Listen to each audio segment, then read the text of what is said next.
vous ai jamais parlé de mon tout premier job. En fait, j'ai travaillé à 17 ans. Avant même de vous raconter les anecdotes sur le McDo et tout, j'ai eu un premier job. Et c'était sur un chantier. C'était un job où, au premier jour, je me suis levé à 5h du matin. Je suis allé sur un terrain où on m'a dit en gros, Tu vois là sur le caniveau, tu vas creuser pour la pioche, hop, et tu vas venir taper comme ça juste en dessous, hop, et tu creuses, tu t'arrêtes plus. alors pourquoi je prends cette voie, je vais y venir, mais surtout, ce qu'il faut comprendre, c'est qu'on était en période de canicule, donc en gros dès 10h il faisait 30 degrés dehors, plein soleil, avec mon gilet jaune, et je mettais des coups de pioche, mais en étant accroupi, ce qui a donné lieu à un bon limbago, mais quelques semaines plus tard. Bref, premier jour de travail, à 2 doigts de faire un malaise. C'est-à-dire qu'en gros j'étais avec un collègue, à 11h ils ont rappelé mon boss pour me dire oui le nouveau il est pas bien là, il faut le ramener au frais. Déjà ça vous met dans le bain. C'était dans ma petite campagne à Saint-Dizier, et là-bas, bon t'as capté, là-bas les gajis les gadgets parlent comme ça, Par exemple pour dire regarde ça l'animal, il a tellement faim qu'il mange beaucoup, bah tu vas dire Get ça le bestiau, il a tellement la dalle qu'il met tout dans le gosier. ou dans le berlingot. Le berlingot. Ah, ça marche bien, hein. Et moi j'étais habitué à entendre les gens parler comme ça, jusqu'à ce que je travaille ici. Je suis tombé sur le roi des beaufs. Je pensais pas que ça existait, mais il existe, il est à Saint-Dizier. Son bureau est rempli, quand je dis rempli, je pèse mes mots, de, vous savez les calendriers, où genre au mois de janvier t'as une première meuf dénudée, puis au mois de février t'en as une deuxième dans une autre position, puis une troisième et ainsi de suite. Que ça partout. Et les conversations, mais tu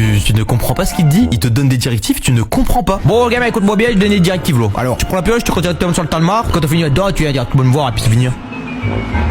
Oula, un café? Je n'ai jamais compris ce qu'il me disait. Et le pire, c'est que quand je comprenais pas, il s'énervait. Qui c'est qui m'a ramené ce parvo? Putain de merde, comprends rien, il court comme un vélo ou quoi? Avec de sucre, je sais pas, putain! Et j'ai vécu un enfer. Il me détestait, je crois. Il m'a quand même dit, le ref, va dans cette pièce, ça fait 10 ans qu'elle a pas été ouverte, il me dit de la nettoyer. Je dis ok, je rentre dans la pièce, il y a une carcasse de rat mort. Je dis mais je nettoie avec quoi? Il me dit bah avec tes mains. Mais frère, tu veux que je crée une pandémie? Tu veux que je sois à l'origine du Covid? Ensuite, il m'emmène dans un truc avec des machines, tu sais les grosses perceuses là qui font au sol. Les marteaux piqueurs? Ouais, c'est ça. Il m'a fait une vanne ce con où en gros, normalement, il faut un casque anti-bruit quand tu fais ça. Il me fait rapprocher, il me fait viens voir. Il me fait regarde, bouge pas. Il me met le truc et il fait t'entends quelque chose? Et genre je dis non et tout, il faut pas un casque anti-bruit. Il me dit non t'inquiète, ça va partir. Le lendemain, j'entendais toujours plus rien de l'oreille gauche. J'ai cru qu'il m'avait pété une oreille le ref. Et ça a été comme ça pendant un mois. Je suis ressorti, j'avais un limbago, plus d'oreilles et je comprenais toujours pas ce qu'il me disait. Il aurait pu me dire je te paye en ticket resto périmé que je n'aurais même pas capté. Je me serais dit ok.